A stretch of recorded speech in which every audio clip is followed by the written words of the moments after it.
आगे बढ़ेंगे, एक बड़ी खबर आपको बताएंगे। प्रधानमंत्री नरेंद्र मोदी के इंडोनेशिया दौरे का चुकी है आज तीसरा दिन। आज 1000 साल पुराने प्रम्बानन मंदिर का दौरा करने वाले हैं।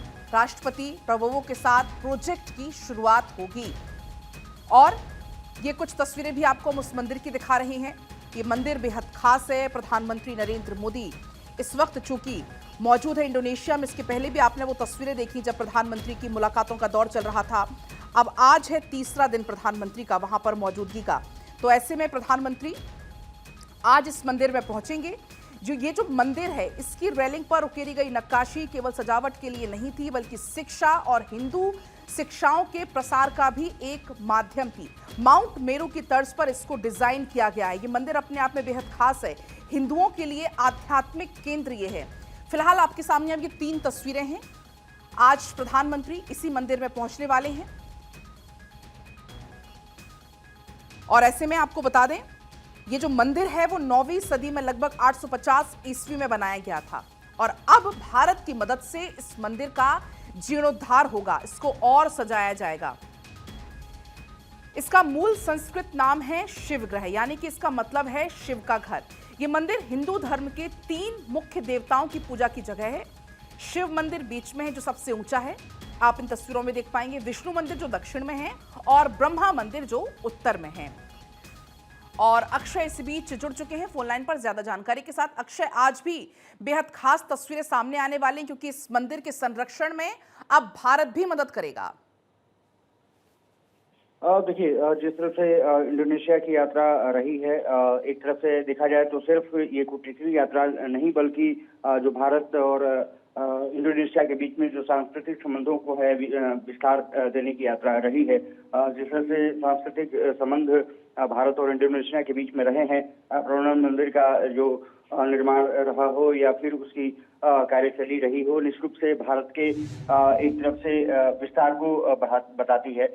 जिस तरह से चर्चा हुई है, ये माना जा रहा है कि जिस तरह से इंडो पैसिफिक रीजन में जो चीन का प्रभुत्व बढ़ रहा है, उसको लेकर के भी जो साझेदारियां हुई हैं इंडोनेशिया और भारत के बीच में, वो बहुत महत्वपूर्ण है। भारत ने इंडोनेशिया को ब्रह्मोस और अन्य शस्त्र देकर के एक तरफ से देखा जाए तो चीन की जो दादागिरी रही है खास करके इंडो पैसिफिक रीजन में, उस पर ब्रेक लगाने का काम किया है। और जिस तरह से भारत और इंडोनेशिया के बीच में संबंध विस्तार ले रहे हैं, निश्चित रूप से इसका असर आने वाले समय में देखने को मिलेगा। जहां तक आपने समुद्री सीमा के लिए ब्रह्मोस की जो बात की है, उसका निश्चित रूप से ये माना जा रहा है कि इंडोनेशिया की जो निगरानी रही है समुद्री सीमा में, वो और बनेगी और इसके अलावा जो संभावित हमले अगर होते हैं तो निश्चित रूप से उसका असर देखने को मिल सकता है।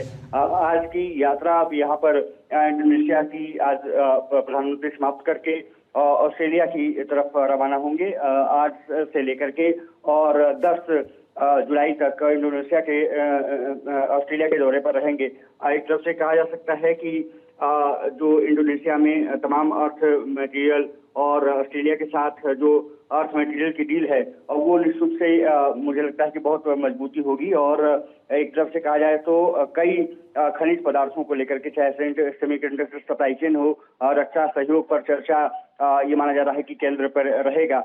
और निश्चित रूप से कहा जा सकता है कि चीन की जो विस्तारवादी नीति रही है और साथ ही साथ वैश्विक सप्लाई चेन रहा है अर्थ मटेरियल्स का, उस पर कहीं ना कहीं एक अधिकार रहा है, उसको अब तोड़ने की दिशा में ऑस्ट्रेलिया और भारत आगे बढ़ते हुए दिखाई देंगे। और ये माना जा रहा है कि सबसे बड़ा एजेंडा भारत और ऑस्ट्रेलिया की बैठक का ये रहेगा।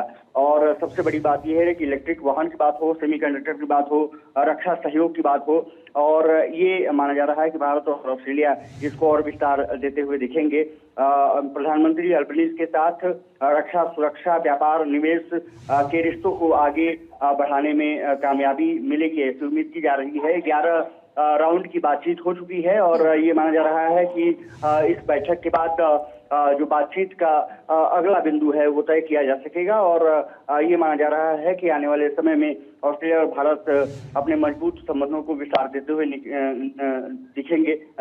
खास करके व्यापार, निवेश, सुरक्षा सहयोग पर ज्यादा मुझे लगता है कि स्थिरता नजर आएगी। और उसके बाद ऑस्ट्रेलिया के बाद न्यूजीलैंड का दौरा। इंडोनेशिया की यात्रा अब भारत के प्रधानमंत्री समाप्त करने वाले हैं। ये एक तरफ से कहा जा सकता है कि 3 देशों की यात्रा बहुत महत्वपूर्ण होने जा रही है। पलक, बिल्कुल, बहुत शुक्रिया अक्षय आपका फिलहाल पूरी जानकारी साझा करने के लिए।